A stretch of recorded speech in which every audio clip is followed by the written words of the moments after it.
Serious. I've never been serious in my life. No. Well, this would be a bad time to start then. Right? Hi, Sean. Hi. Hi. We are going to talk about, tell me the official name because I always get it mixed up. Okay, so what we're doing with our students, this was a project we started in April for Poetry Month.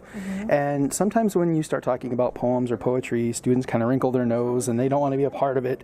But I was looking for different ways to do the whole process fresh from them. So we started talking about book spine poetry because sometimes the creative process kind of, the students get stuck in it and they're not sure exactly how to form ideas and make those into poems.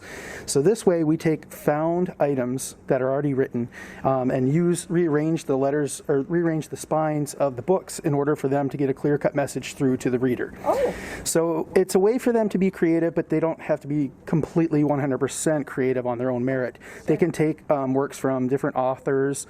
We've even done it where we've taken it from different magazines and they can cut out magazines and do some of those kinds of things. Yes. That way they have a chance to express themselves, but they don't have to come up with the idea on the fly. So they can do it at their own pace, at their own leisure. And this kind of gets them acclimated to the system. And then it starts to get those creative wheels really turning for them.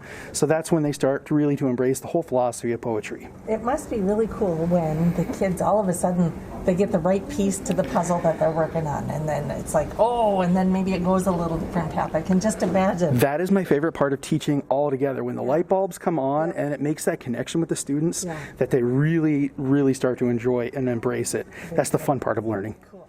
I think the thing that really appealed to me about this art form is anybody can do it. If you have a bookshelf at home, if you have magazines, like you say, what have you, you can cut snippets, take snippets of anything and put together a poem, a story, a something, and just be creative and expressive. Absolutely. Very cool. Very cool. It's a great idea. Good. So this one's my poem. It is amazing world of animals, big tracks, little tracks, eggs and creatures that hatch from them, animals as parents, where they go in winter, what is hibernation? Mine was Until We Meet Again, The Long Way Home, Under the Changing Moon, Silver on the Tree, Over Sea, Under Stone, The Bumblebee Flies Away, The Return. Home is the north, the tough winter, dangerous waters, brave enemies, the bluebird and the sparrow. You will know me, prisoner B3087, frozen in time, the test of wills, making bombs for Hitler, in the shadow of the sun. Count all her bones after the war. So this one is Nature in America, exploring the world of fossils, high waters, treasure in Hell's Canyon, the American West. So this one is Alex's. Into the wild, west from home, brave new world, the search, the gates of Zion.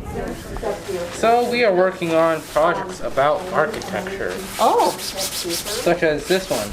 If you can't tell, this is supposed to be the Seattle Space Needle, if I'm correct. And then this one was supposed to be a Coliseum. Okay. Well, the premise of this project was we took a piece of paper like this, we put shaving cream over it, and then we mixed color with it, such as these kinds of colors, which have to be related to each other, otherwise their colors just won't work out. And then after such, we sort of mixed them together with like a ruler and stuff.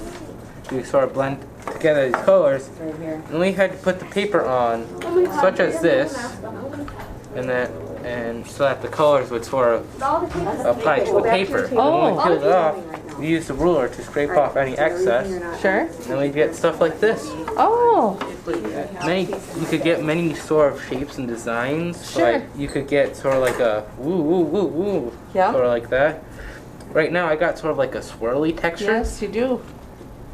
This one sort of reminds me of like ocean waves and stuff. Yes, it's very pretty. It's all about how you mix it, basically, to get those different sort of crazy textures and patterns. So is that what your shaving cream looks like when you're putting the stuff in it? Yes, that's what it exactly looks like. Okay, so it's kind of marbly, and then you put it on your paper and it keeps that. Very cool. Yes, it is awesome. be like different different buildings that we're learning about. Right. And the idea is to give it a funky background Very cool. by using the shaving cream. Statue of Liberty. Yeah. Yes. Okay, ready? Ready?